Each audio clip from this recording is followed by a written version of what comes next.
आज दीपावली आणि लक्ष्मीपूजन. आज महालक्ष्मी आईसाठी आपण दीप लावून तिचं पूजन करतो. आजच्या दिवसाचं तुम्हाला महत्त्व पटेल अशी कथा सांगते. एकदा महालक्ष्मी आईने ठरवलं की मृत्यूलोकात फिरावं आणि पहाटेपर्यंत तिथेच कुठेतरी विसावावं. आई फिरू लागली तेव्हा तिने पाहिलं की सर्वत्र अंधार आहे. सारे लोक दार लावून निजले आहेत.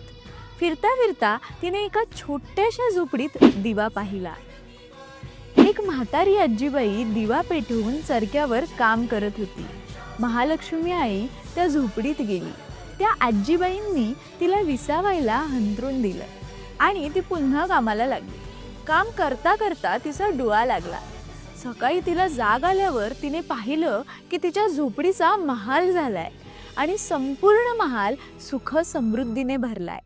तेव्हापासून कार्तिक अमावस्येच्या रात्री घराचं दार उघडं ठेवून दिवे लावले जातात, जेणेकरून महालक्ष्मी आई प्रसन्न होईल.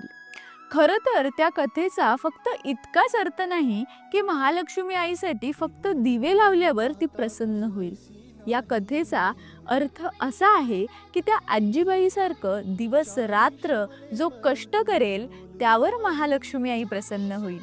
तुम्हा सर्वांना दीपावली व लक्ष्मीपूजनाच्या हार्दिक शुभेच्छा. जय महालक्ष्मी.